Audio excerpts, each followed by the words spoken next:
Good afternoon, soul travelers. I am here today with the lovely Claudia Perez. Welcome, Claudia. Thank you so much for having me here with you. It's lovely to be here. I'm so excited to get to know you in real time. You are a fellow quantum healing practitioner located here in Las Vegas. Yeah. And we haven't actually officially met, so it's nice to see your face and put, a name to the face. I really would love to get started just kind of learning about you and what brought you to quantum healing hypnosis, how you discovered it and became a practitioner. Yeah, of course. So back in 2014, I think that was when I first saw one of Dolores Cannon's videos. And I remember when I first watched it, I knew right away that that's what I was supposed to be doing. But, our ego tends to get in the way, and so does life. So at the moment, I didn't immediately pick up on it. It wasn't until the whole pandemic hit, which I feel like it was a moment for us to all take that time to be home and really reflect on what was going on in our lives. That was the Great Awakening. That was the beginning of it. At least that's how I felt.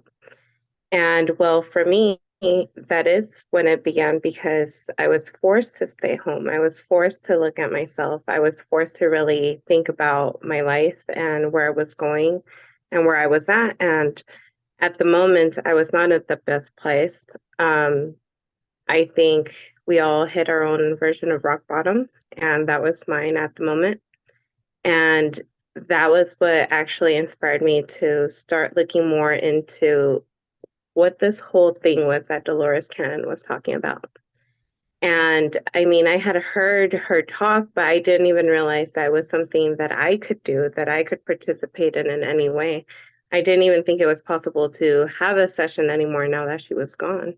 Mhm. So when I did find out that there were practitioners out there and that her work was being carried on, I was really excited. So I actually went out to California and I met Elena Blage. She's a level 3 practitioner out there, and she's wonderful. She completely changed my life. That session alone changed my life completely.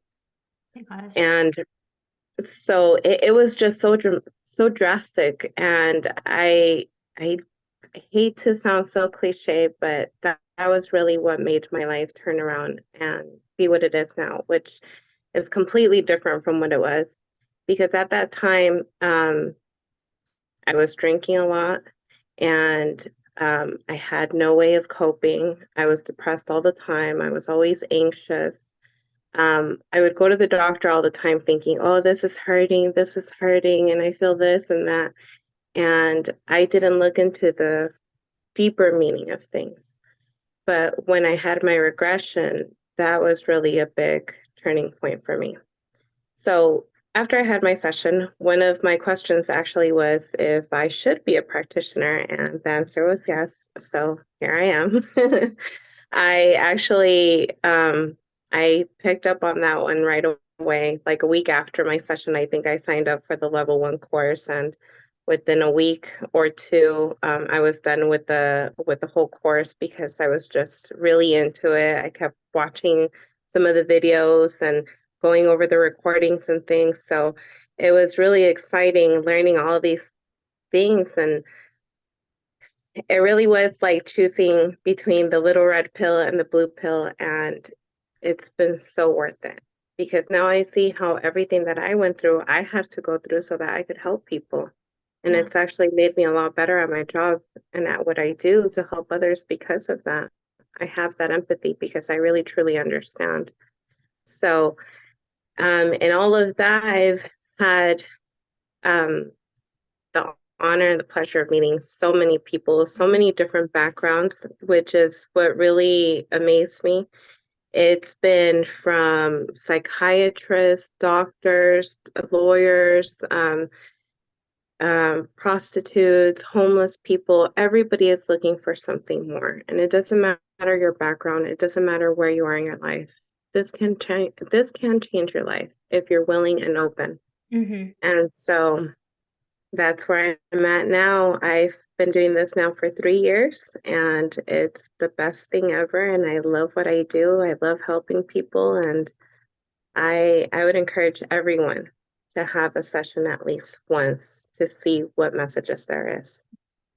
And I absolutely agree. I love this work so much too. And what amazes me is our stories are really parallel. I discovered Dolores Cannon, same as you, on YouTube. And I flew out to LA, same as you, for my session. I had mine with level 3 practitioner Jeroen DeWitt in LA. And just like your story, my subconscious higher self also told me that I was to be a practitioner. And that was in 2017. But it also told me it wasn't time yet, that I still had to do work. And so I went back to the matrix, and Claudia, I was miserable. I was drinking. I was actually drinking before work.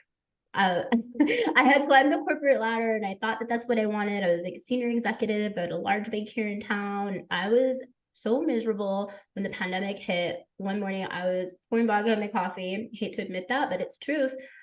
Before work, and I didn't want to go in. I could not do it. And I heard, as I was sitting there in the parking lot, my higher self said to me, "It's time." And I knew exactly what it meant. And I went in and I called my husband. I was like, "I'm putting in my notice."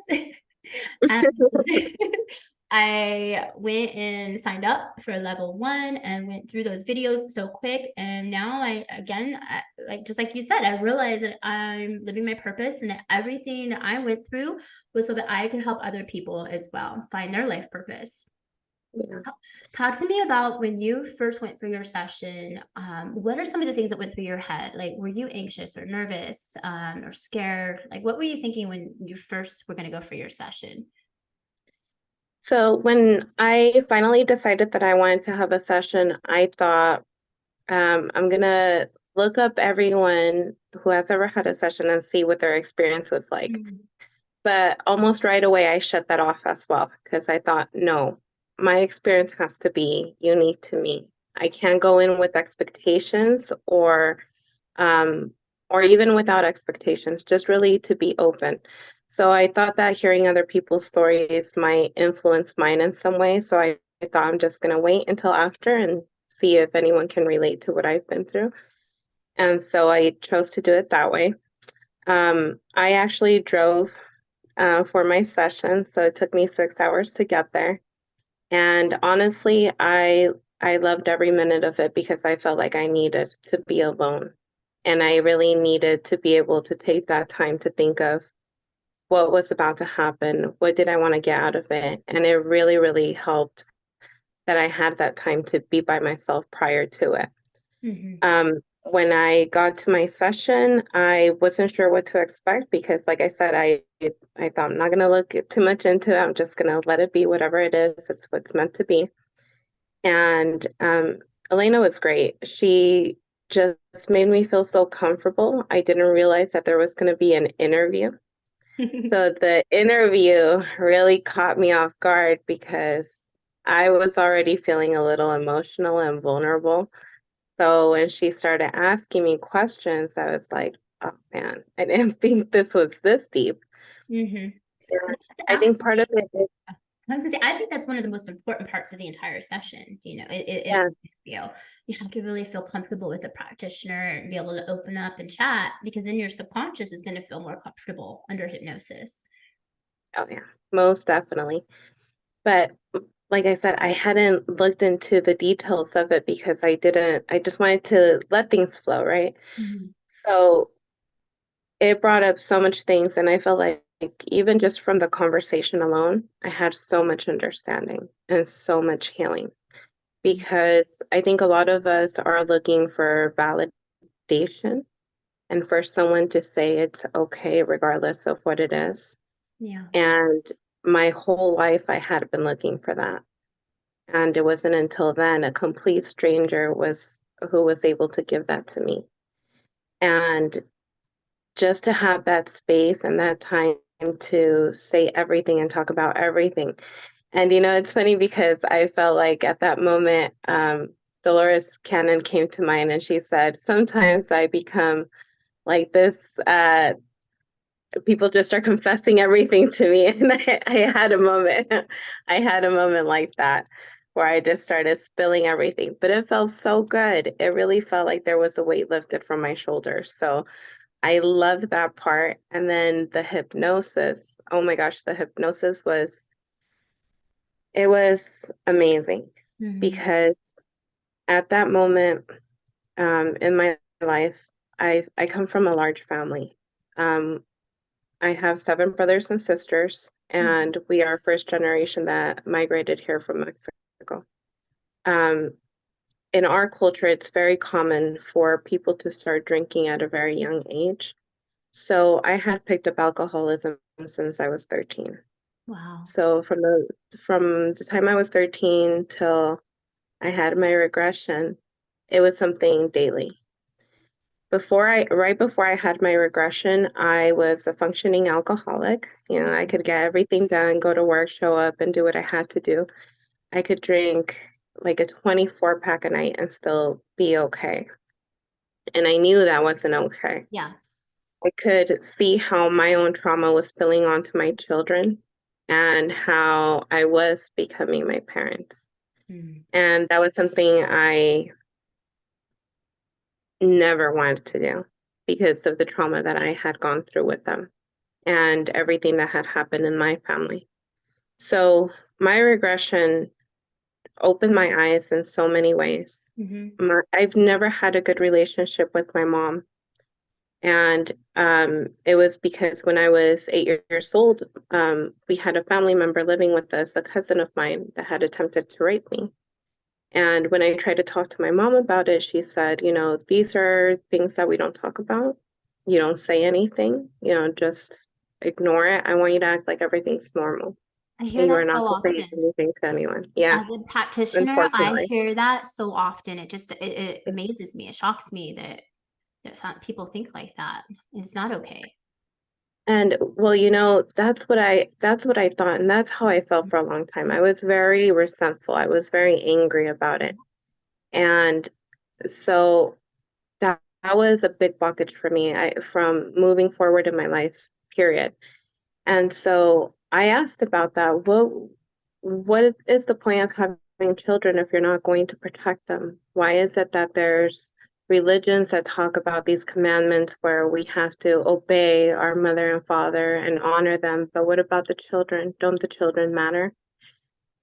And so when I had my regression, one of the things that Elena said to me that completely changed my outlook on the whole situation was, what if your mom was raped or molested and that's the reason why she could never help you? Mm, And no one had ever even mentioned the possibility of that being the case. And the moment she said that, I knew it was true. I made it knew it make was true in sense. my heart Yeah. that that's why. Mm-hmm. And so that was the first layer. Mm-hmm. Then when I did the hypnosis, I was able to regress to a time when my mom was pregnant with me. And this part in particular was really important, and I think it's important for everyone to hear at least this part because you have to be very open-minded Yeah. going into these things because I was in a place where I couldn't see. I couldn't necessarily hear. Everything sounded very distorted, Mm-hmm. but I could feel. I knew what my mom was thinking. I knew how she was feeling. There was no communication between the two of us because I was inside of her belly. But I remember her sitting at the table and watching my other four brothers and sisters, and they were eating. At the time, we lived in a single room, and that room had our kitchen, it was our bathroom, it was everything, and it was a tiny little room for five people. And so my mom, as she was watching my brothers and sisters eat, she started crying because she was hungry. Yeah. And all she could think of was, how am I going to bring another child into this world when I'm starving and I can barely feed the ones I have? And so then I started to understand that some of the anger and resentment and the way that my mom treats me really has nothing to do with her. It was because of her situation. And, you know, my mom was the type of person that was very open about saying, I didn't want you. You were a mistake. And you were just here because I had no other option. And it helped me understand that I wasn't born for her. I Mm-hmm. wasn't born for my family. I was born for this. I Right. was born to help other people and to understand their healing and to help them through this process. I had to go through it. I So had to experience it myself. when you had your regression, as we know as practitioners, the subconscious mind will always bring something forward, like a situation for you, to learn from. Like, what did your subconscious, like, what was the reason why it brought forward that particular moment in time? And also, were you holding or storing trauma in your body from that? Yes, I was. Mm-hmm. So at the time, I had actually just had a surgery for gallstones Mm-hmm. because I was Wow. having really bad pains. I had just had my son, and all my pregnancy, it was like live or die because I was so sick. I had hyperemesis gravidarum. So from the moment I got pregnant until the day I gave birth, I was throwing up all day, every day. I lost 30 pounds during my pregnancy. Goodness. And so I knew that there was still something there. Mm-hmm. So before all of this, when I was oblivious, I was thinking, the only way to resolve this is by having a surgery. Well, I had my gallbladder taken out. And when I had my regression, I I was still having pains. And I was wondering, how is it possible to have gallbladder pain when you don't have a gallbladder? Right. Well, my subconscious let me know that all of that was because I had a lot of unprocessed anger, a lot of unprocessed emotion. And even though I had physically removed it, it was still going to be there because I still had not done the core work. Mm-hmm. That is why phantom pain is a very real thing. It is. And so Absolutely.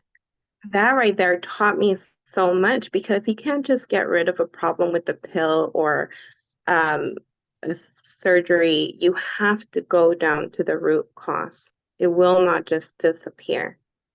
But after I had my regression, those pains completely went away finally. So And it was because it was a lot of anger, a lot of pain, a lot of hurt. But I had to understand this because it was my relationship with my mom was keeping me from being a good wife, a good mother, a good daughter, from moving forward in my career mhm. and just from healing. And then I also came to find out that my addiction to alcohol was me trying to understand my dad. Jennifer, you're not going to believe me, but the very next day I decided I wasn't going to drink anymore, and that's been it ever since. I had no withdrawals, I had no symptoms, Wow. nothing. I lost almost 40 pounds within the next couple of months because it was just all garbage I was carrying that didn't even belong to me. And I do believe So, because I've really cut back a lot too. Like maybe I'll drink socially like once or twice a month, but I don't have an urge to go out yeah, and do that anymore. I'm more like hungry for knowledge and I'm on this quest yeah, to help people and live in my purpose. And I get a lot of fulfillment from that. And the power of the subconscious mind is so incredible. I mean, quantum healing, one single session can forever change your life. And so, yeah. were you nervous when you first went for your session? Because me, I know I was scared. I was like, what is my higher self gonna say? It's gonna tell me, like, I thought it was gonna tell me like my death day or something. I remember thinking it as I was like flying out for the session. But in reality, and my practitioner was so amazing, comforted me and was like, your higher self has your best interest at stake. It's never going to tell you something you can't handle or it doesn't serve your higher purpose. And so I'm just curious, like, were you also nervous or scared? What was that like for you, like that feeling? I was very nervous. I was very nervous. I remember the night before I couldn't sleep. And so there I was driving 6 hours on no sleep, but I was wide awake. I was wide awake because I was so excited. Hmm. And I remember during the regression, I had to use the restroom. And when I came back, you know that dream where you're falling, falling, falling? I had that sensation. And I remember just grabbing onto the bed, like, oh my God, this is literally a roller coaster ride I'm getting on right now, and I can feel it. And it was very it was intense for a moment, but it was so worth it. It was so worth it. The end result, I wouldn't change it for anything. I know it's so interesting. I actually, with the clients that they need to use the restroom in the middle of the session, and I always tell them, please, if you need to use the restroom, let me know. It's not going to impact anything. But when they come back from the restroom, they slip twice as deep into hypnosis. And it's incredible because it's like, bam, all of a sudden it's like a flip switches and we're even deeper than we were before. Yes, I get exactly. excited when I'm like, oh yeah, they're in the restroom. This is going to be real. It's so funny, and there's so many synchronicities like across clients too. So myself, I've been getting like a lot of people who regress to certain places. And for me, I get a lot of the red planet. Have you had a lot of clients or any clients regress to like a futuristic red planet? I Yes. think maybe it's a futuristic version of Mars. Had about 5 or 6 clients in total now. Um, Oh my God, this fact-finding mission to find more information about it. What do you have to say about that? And what do your clients say? Yeah, I have had some people go to the red planet, and I had someone tell me that they had like a human-like body, but like an ant-like head. Yeah, it's not humanoid. They're not Yeah. humans. Very similar. They said that they were like humanoid, but not humans. And I asked the same questions whenever I realized that, oh wow, we're here again. I like have like my little list of questions. And for me, every client says the same thing. And again, my clients, they don't know each other. So we're all interconnected somehow in a subconscious level. They all say that it's very futuristic. The transportation is like magnetic railways. Yeah. Yes, I've heard that too. The food, do you ever ask about the food? It's I haven't. So the food, they all say that they eat like vegetables, like root-like vegetables, and that it just appears. It sounds like Star Trek because they say, "Oh, I have this kitchen, but I don't cook. I just punch in what I want, and the food is there." And I've had, again, multiple clients say the same thing. So it's very interesting. Yeah. Do you Yeah, find it definitely is. do you find that your clients come in patterns and regress to similar or same places? They do. The one thing I've noticed with my sessions is, so I don't know if this has happened to you, but um, with my sessions, almost immediately, I feel like I started to develop a mediumship. And so I've had a large group of people come that are looking for healing in that particular area, which is something that I actually don't even promote on my website or anything like that, because it usually only comes up for some people. It doesn't come up for everybody. And it's still something that I'm trying to learn how to manage, because when it happens, I still get so emotional and so overwhelmed by the feeling of there being another entity there, and just feeling their presence and all the love that they have. Usually it's always something to help the other person heal. But right now, that is the group of people that have been coming through here very often. Um, Interesting. that and I've had a lot of people, I've had a few people regress to, I'm not sure if it's a water world or perhaps if it was another time here on Earth, but Mhm. I've had several mermaids. That's so cool. I haven't Yeah. actually yet. I think for me, and this goes back a little bit, to my childhood, pretty traumatic childhood now looking back at things. But I find that trauma is the catalyst. It cracks us wide open, and it is the catalyst Yeah. percent for spiritual awakening. So I was always really aware. And my mom was an enthusiast into ufology. We're always taking pictures of the sky. Most kids are going to Disneyland and park, and I'm going to UFO conventions at like 9 and 10 and sitting in the back. So it's really very well versed in, anything, having to do with like abduction and UFOs. And those people find me. I do not promote that on my website. So again, I really think that my trauma, my experiences, my childhood prepared me so that I can Yeah. help other people. And so I do get a lot of people with missing time. They come to me and they're like, I'm being abducted and I have missing time. I need to know what the heck is going on. And some of the stories, wow. Them being, taken, in their sleep and experiments and driving down the road, and all of a sudden they wake up and they're on the couch, and just really interesting things. And so I have a lot of those people who just they gravitate to me. And yeah, the red planet is the other one. I don't really get a lot of mediumship, but I will say that I feel that this line of work, I see my clients' sessions, like I feel like I'm more clairvoyant. Like I actually see what is happening. And when I mentioned that to another practitioner friend of mine, she says, "Oh my gosh, that's happening to me too." And so I don't know if that's happening to a lot of practitioners, but so I close my eyes and I can see the colors. I know exactly where we are, what's happening. Do you find that as well? Yes, I've actually I have experienced that when I'm having sessions and I feel like I can see what they're seeing. Mm. And it's almost like we're having that connection that's so strong that they can take us there. Um, it has happened to me with some clients as well. And one of the things I actually have to do during my sessions is I still have to follow the script. If I Yeah. don't, I start to go under. Oh, And wow. so we can't have that. I don't know if it's just that I easily go or my subconscious is just ready, but Mhm. I have to follow the script because if not, my subconscious will try to start to go under as well. Yeah, I follow the script really closely too, just because it is so effective. Um, but I haven't experienced that. That's interesting. I'm kind of curious to know though, like if you went with it, what would happen? Oh Maybe we should try God, that I with don't you sometime. know. Just go with it. That would be Now, wild. the other group of people that I've gotten, and this is actually another large group of people that I've had come through here.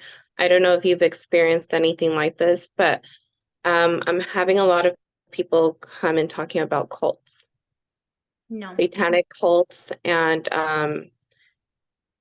things that are going on with that stuff. Mhm. And apparently, there's actually quite a bit of that going on here in Las Vegas, unfortunately. But I've had a few people come through here talking about those things, and I just had not realized how much our city is actually involved in it.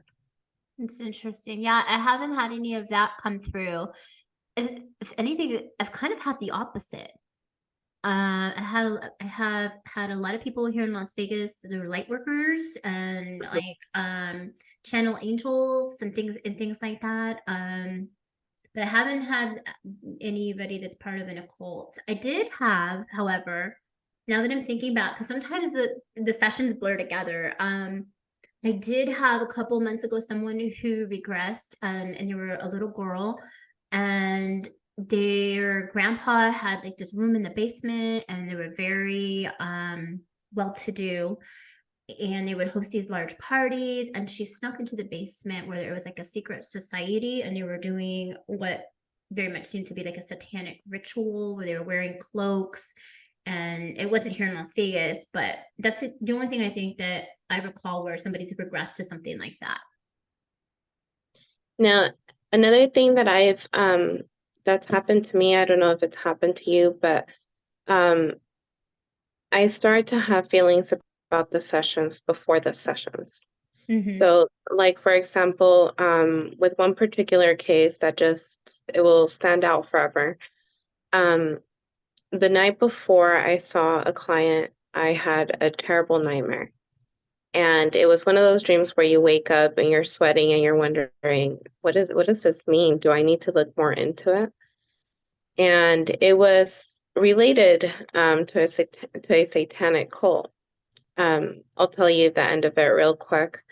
Um, it had to do with a little girl, and I was changing her diaper. And when I went to do that, it was like somebody had burned into her pelvic area with cigarettes or like some type of burn mark had burned the face of Baphomet.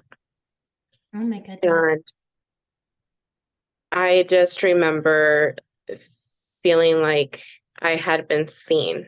I don't know if that makes any sense, but Yeah. um, I felt like for the first time I was being acknowledged by the darker side, by the things that we don't usually talk about. Hmm. And it was very weird because the very next day when I had my session, after my client told me everything, I told her about my dream, and it was very much related to what she was there for. And when I told her about this person, she showed me a picture, and it was the person I had dreamed about the night before. Wow, that is wild. I Yeah. I have not experienced that yet, but I could see how that can happen because, as we do this work more, we realize, or at least I have come to realize that we're all connected, conscious, like the consciousness is like a stream that flows and we can tap into that consciousness. And so it sounds like on some level you're tapping into the consciousness of your clients um before the session. Let's shift gears a little because I do want to talk a little bit about healing. When it comes to healing, what would you say is the most amazing, miracle of healing that you have seen somebody self-heal themselves from? Um, well, it for me, honestly, the one thing that still kind of has me shocked, I guess, is what happened with me with my gallbladder, Yeah. because that was such a big issue. Like, you don't realize how painful and how uncomfortable gallstones are until you go through it. But it was very intense, and just just knowing now and understanding that you have to get to the core of everything. That's what you have to do in order to really heal anything. Had I done that a long time ago, I wouldn't have needed the surgery. But I've also, one of the things I've seen recently was I had this one client who had really bad anxiety, Hmm. and she would get to the point to where she would start shaking and she would start sweating and almost hyperventilating. Well, when we started talking, we had our interview, we came to find out that the reason she got that way, it was always around the same time every day. And it was because in her mind, she was still in the past. And what I mean is, in her past, around that time, if she didn't get to work on time, she wouldn't get to eat. Oh. And she was going through a very difficult financial time. So if she didn't get to eat, she would panic because Hmm. that was her meal source. And so when we got to the root of that, and she came to realize that that was still being carried forward up until now, she was able to let it go. And I remember we spoke a couple weeks after, and she said, I haven't had any more anxiety or panic attacks. And I think that's really what it was. I think it did have to do with that thought of, will I have a meal? Is that food going to be there? And so it's recognizing those old patterns, that old programming that no longer serves us, that we can let go of, that sometimes causes these things to happen, to get our attention, to see the things that we've been trying to suppress, the things that we've been trying to avoid to deal with. Hmm. Um, Another one was my significant other won't like me sharing this, but he had an issue with hemorrhoids for a long time. And when he had his session, he was a little skeptical, Yeah. but he still wanted to help out and see what it was all about. Well, after that, he's never had a problem with them. They Wow. completely just went away.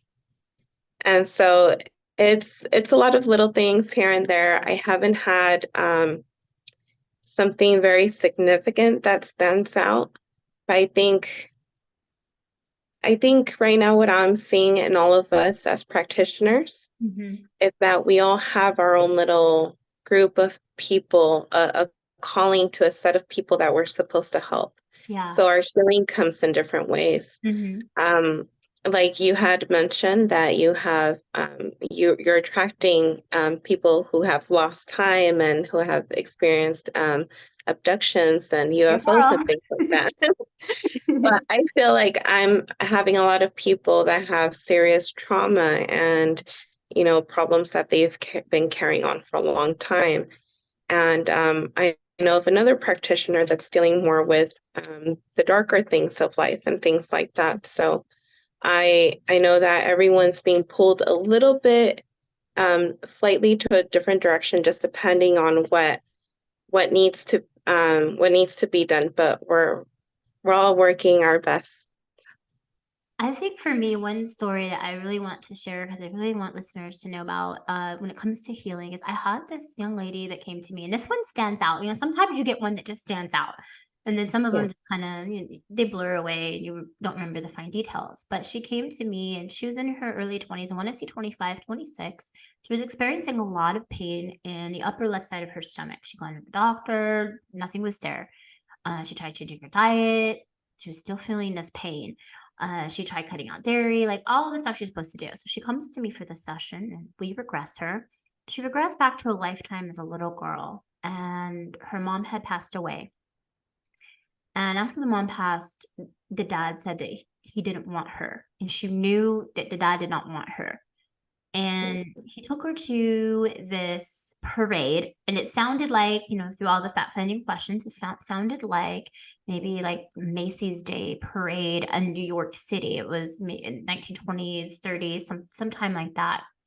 Mhm. And he abandoned her in the parade, in the crowd, and left her there. And that Oh, got me. As a practitioner, usually I can stay, distant from the emotions. But I mm, felt that one. I was like, oh, and she was like, I'm so scared. I'm alone. Where is he? Like, he left me on purpose. And so she ended up, she was left, and she grew up on the streets and fell into some really bad things. And as we progressed forward and we went to the last day of the life, because we always go through the death experience in the session, she had been stabbed in that lifetime in an alleyway. She was homeless and unfortunately was addicted to drugs at the time. And she was in an alleyway and she got stabbed for drugs in the exact same spot where she was feeling the pain. And after the session, the subconscious said, that she could let go of that now. She didn't need to carry that anymore. And that was the reason that it brought that lifetime forward, to let her know that it was okay to release that and to let go. The real crazy part is that she was the exact same age when she started feeling the pain in this lifetime that she was mm. when she was stabbed in that lifetime. And I just get chills talking about it. uh Clients will message me, text me, email me, weeks, months after, letting updating me randomly. And I love that. That's always like the best feeling. And she Yeah. texted me several months after the session, it's like, I have no pain, like healing has occurred.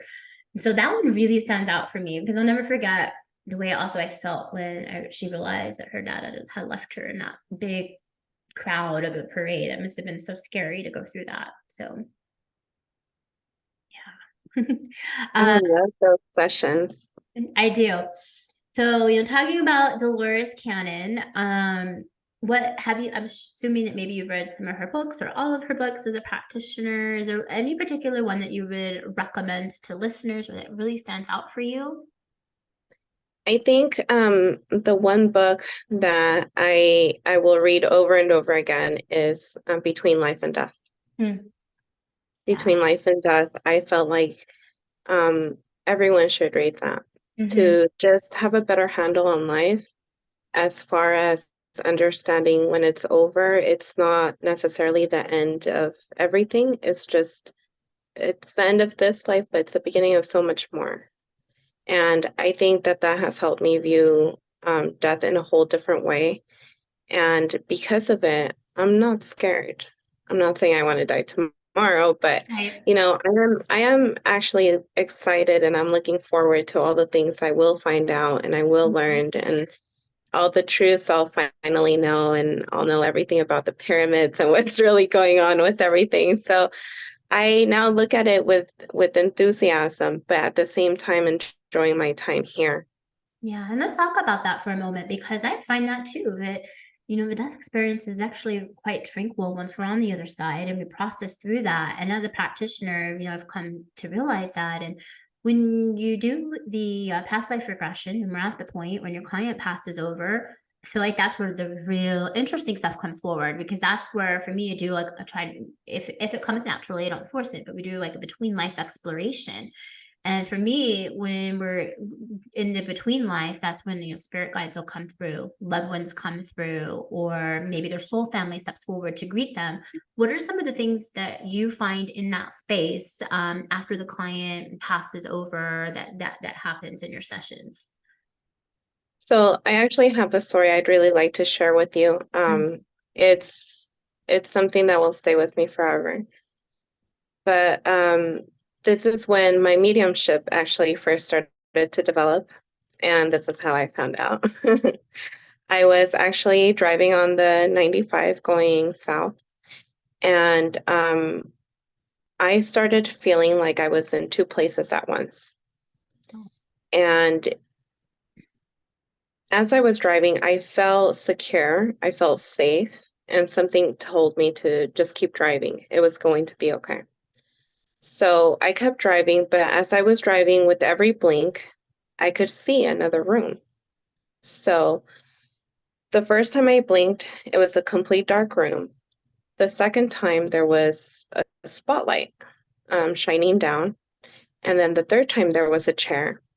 And then the fourth time, there was a girl sitting on it. Now, from a distance, I started to hear killa, killa, killa. And when I first started hearing that, I was like, okay, that's not what I want to hear. yeah, right. I don't want to hear I think killer, I would panic. you know? But then right away, I thought, you know what? That's somebody's nickname. That's Crystal. And Crystal is a girl I never met. She was actually the sister of a friend of mine whose name is Lily. She had passed away because she committed suicide. Now, when I saw her, it had already been 10 years since she had passed. And so keep in mind, I'm driving Mhm. and I'm trying to stay focused, and I hear this going on and I can see it happening. And so once I realize that it's Crystal, my nervousness kind of goes away and I start to understand what's happening. Mhm. And I ask her what she's doing there, or why is it that she's talking to me? I had never met her. I had only seen pictures of her. I didn't understand why she was reaching out to me. Well, she said, you know, I knew that you were going to do this before you knew you were going to do this. And I thought, okay, what does that mean? Well, yeah, what does that And mean? she and she said, well, I actually helped you get the job where you worked with my sister. I Wow. needed you to work with her because I knew that when you did decide to come down this path, I would be able to communicate with you. And I thought, wow, how elaborate was that scheme? Mhm. How much planning does she have to put into all of that to make it happen? But anyway, so she told me, I needed you to work with her because I needed her to receive a message from someone that she would believe it from, someone who she would accept it from. You see, I can't reach her right now because she's drinking so much. Mm. Alcohol disconnects you from spirit. Yes, it And does. when people are like that, we're not able to connect. The spiritual side is not able to connect to you. So I need you to tell her that because of her drinking habits, I cannot connect to her. I cannot reach her. But I also need you to tell her that it's time for her to let me go. Mm. I need her and I need my mom to let me go because they're still mourning me. And I need you to tell them that there's nothing that they could have said and there's nothing that they could have done. What was going to happen was going to happen regardless of what they said and did, because I had a moment where I was being selfish and I thought of no one but myself. So I want you to tell them to light a white candle for me. Mm-hmm. And I want to hear them say that it's okay for me to go. And when I hear them say it, I'll know that it's okay for me to go. Wow. And I thought, how am I going to do this? I hadn't worked with Lily for 5 years. It had been 5 years since I had really connected with her. I didn't have her phone number. In the past, to get to her house, I would always have to Google her address to get there because I just couldn't get there on my own. So tell me why all of a sudden I start getting this feeling of, okay, turn here, turn here. Now you're going to go here and here and here. And finally, I got to this one spot where I thought, this is silly. I don't know what I'm doing.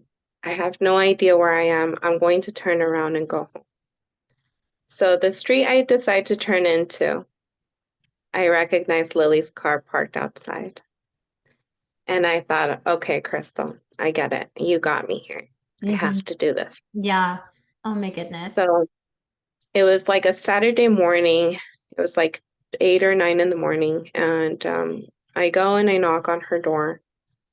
And it takes her a while to answer, but she does. And she's hungover. She had been drinking the night before. And so when she opens the door, she tells me, what are you doing here? You should have called. So It's not awkward, very right? nice of you to just show up. Yeah. Yeah. And she's like, it's only been like 5 years since I've seen you. This isn't exactly ideal. And I thought, yeah, I know. I'm sorry, but I have to tell you something very important. And I think you should sit down for this because it has to do with your sister. Now, Lily was the type of person from from what I remember, that if you even brought up her sister, she would tell you, okay, that's the end of the conversation. It's none of your business. We're not going to talk about it. And it was over. Mm-hmm. So I wasn't sure how she was going to take this coming from me. So I get her to let me in, and she sits down, and I start telling her, um, I just saw your sister. And she said, what do you mean you just saw my sister? She's been gone for a long time. And at that moment, Jennifer, you could see me visibly shaking, Yeah, and I would have I been so could not nervous. hold back the tears. I was trying to let out the words in between cries, but I got the message out, and I told her, your sister said that there's nothing that you could have said. There's nothing that you could have done. She was going to do what she was going to do regardless. Well, she starts crying, and Mm-hmm. she tells me, 2 days ago, I was drinking and I was yelling at her, asking her, what could I have said? What could I have done to keep you? And here you are out of nowhere, showing up at Wow. my house, telling me that there's nothing I could have said, nothing I could have done. And she asked me, how did you know? There is no way for me to Yeah. have known. I was just doing what I was told. That is such an amazing story. Oh my And so, goodness. And so was she able to let go and move on a little bit? How was that after for her? well, I came to find out from what she told me was that her mom hadn't touched her room. Her room was exactly the same it had been for the last 10 years. Wow. So that just confirmed that, yeah, both her and her mother were still holding on to her and they were still grieving her very much. Mm-hmm. So after that happened, for the first time since she had been gone, Lily cut her hair. She dyed her hair. And she has cut back a lot on drinking. And like you can see it in her eyes, she's not the same person.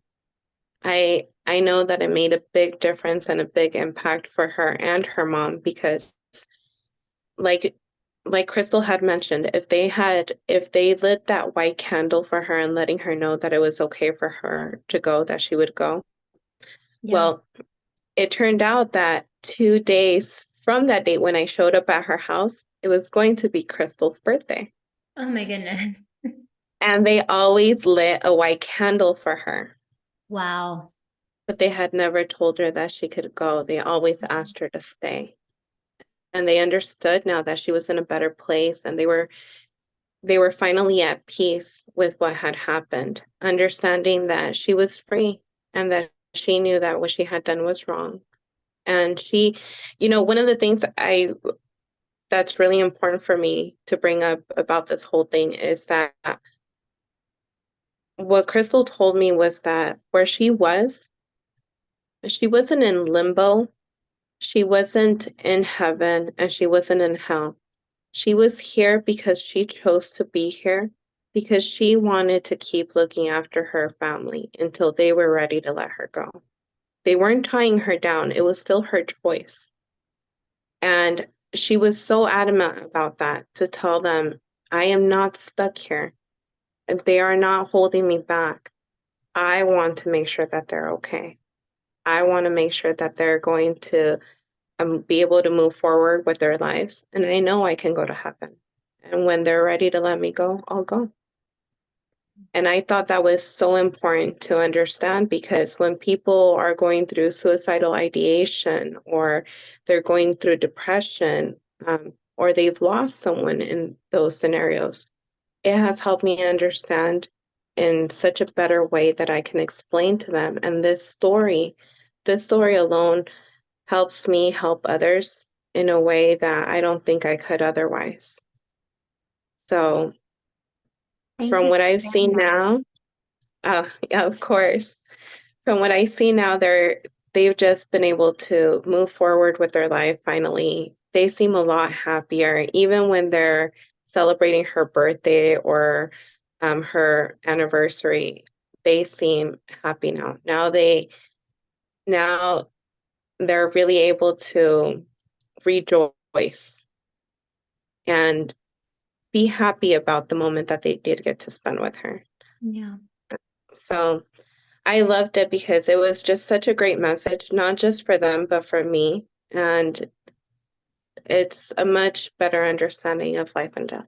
It's such a touching and beautiful story. And it's really a true testament of when we align with our soul's purpose and we start living our passion, that other stuff starts to come through, other gifts, and we can help people in ways that we didn't even realize were imaginable previously.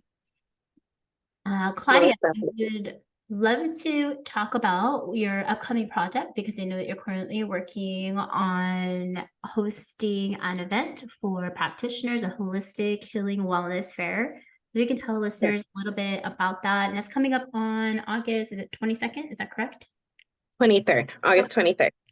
Yes, Yeah. of So 2023. So this coming up Wednesday, August 23rd, we're going to be having a holistic healing wellness fair, where I'm going to be having a great range of different practitioners that are practicing medicine in a new way. And so it's very exciting. I encourage and I welcome everybody to join us, because we're going to be learning not only about quantum healing hypnosis technique, but about so many other modalities. We have a doctor coming in who practices Chinese medicine. We have another doctor that's coming in that is going to be explaining how our thoughts affect our blood. Wow. And we have somebody coming in to talk to us about how essential oils can help uh, with our wellness and our well-being.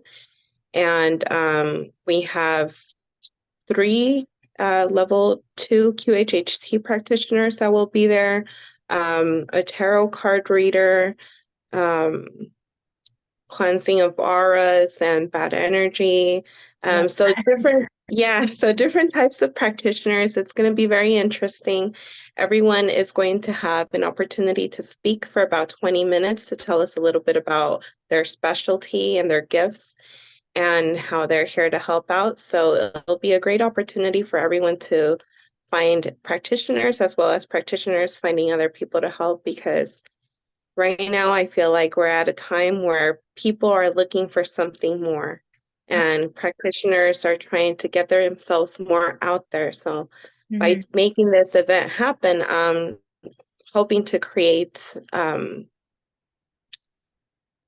uh what's the word I'm looking for?